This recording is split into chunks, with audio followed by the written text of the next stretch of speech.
predict when these fiery eruptions might occur in the future. This allows us to protect satellites in Earth's orbit that can be harmed by intense bursts of solar radiation. The 8 planets of the solar system revolve around the Sun, held in orbit by its intense gravitational pull. At its surface, the Sun is a scorching 5,500 degrees Celsius, but it is just the right distance from Earth to provide the heat and light needed to support life.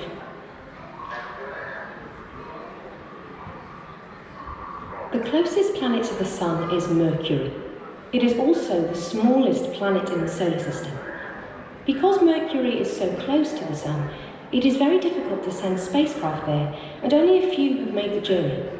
This stunning composite image, which has been artificially coloured blue and yellow, was captured by NASA's Messenger spacecraft, which reached Mercury in 2011. You can see that Mercury's surface is heavily cratered from asteroid and meteorite impacts. Messenger has also sent back images of step-like cliffs, which tell scientists that the planet is slowly shrinking. Mercury shares its name with a fleet-footed Roman god, and like its mythical namesake, the planet is the fastest to orbit the Sun, doing so in just 88 days.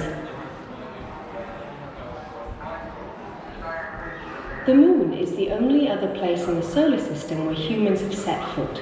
Astronauts first landed on the Moon in July 1969, with Neil Armstrong famously declaring that he had made one small step for man, one giant leap for mankind. Like Mercury, the Moon is covered in craters from countless asteroid and meteorite impacts over millions of years. Some of the craters are over 2 billion years old. The large dark areas you can see are vast flat plains called Maria, from the Latin word for sea. In the past, astronomers saw the dark shadows and thought that they were vast expanses of water. They are actually ancient lava flows. The lighter features, composed of light-coloured rock types, are mountains known as the Lunar Highlands. Here at the Science Museum, you can see the Apollo 10 command module, used on the final test mission before the first moon landing.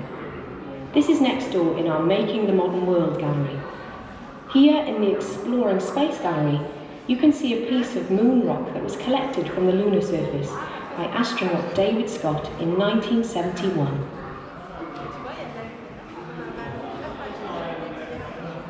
Mars is often thought of as a potential new home for humankind, and many hope that it will be the next destination for astronauts to explore.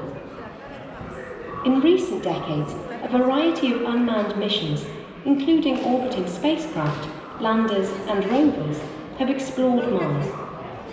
The Beagle 2 lander touched down on Christmas Day in 2003, but never sent a signal back to Earth. For many years it was assumed to have crashed. Then, in 2015, an orbiting spacecraft found the lander just north of the planet's equator. It had landed successfully, and only a few kilometers from the center of its target area. You can see a model of Beagle 2 in this gallery. Mars owes its vivid red color to the presence of iron oxides in its surface rocks. The large crack you can see in the middle of the planet is Vallis Marineris, a canyon over 4,000 kilometers long and some 2.5 kilometers deep. Jupiter is a gas giant made mostly from hydrogen and helium. At over 1,200 times the size of the Earth, it is the largest planet in the solar system. These images were taken by the Cassini spacecraft and clearly show Jupiter's distinctive stripes. These bands of colour are made up of different types of gas that are being blown around the planet's surface. The light-coloured gases are rising upwards, while the dark-coloured ones are sinking. Some of the winds on Jupiter blow at almost 500 kilometers per hour, twice as fast as the strongest experienced here on Earth. You are looking at Io, one of Jupiter's largest moons.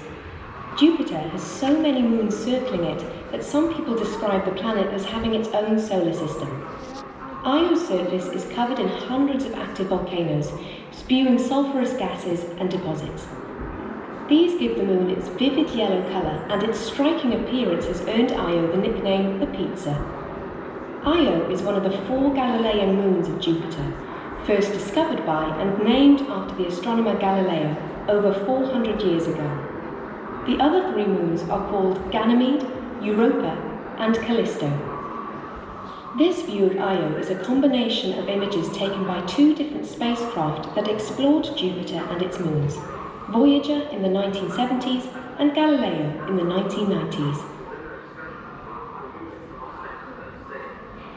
This planet looks like Earth, but it is actually an artist's impression of what a distant Earth-like planet might look like. In this imagined world, you can see continents, oceans, and clusters of cloud. The Kepler Spacecraft has discovered over 1,000 planets in other star systems. We call these worlds exoplanets, and some are believed to have the right conditions to support life. However, vast distances separate us from most exoplanets.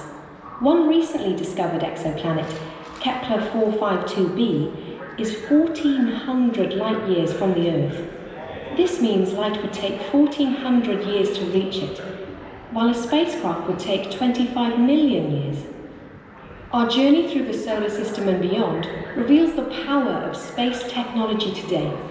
We are using it to learn more about our own planet, our neighbours in the solar system, and even planets far beyond Earth, in deep space.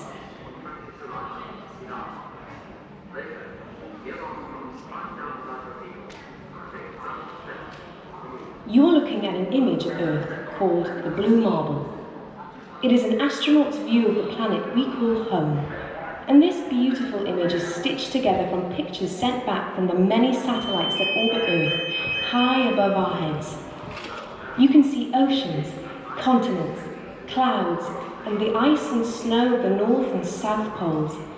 Swirls of clouds called cyclones gather over the South Atlantic. In the North Atlantic, you can see a stream of clouds heading for the UK. We have long sought to understand the universe and our place within it.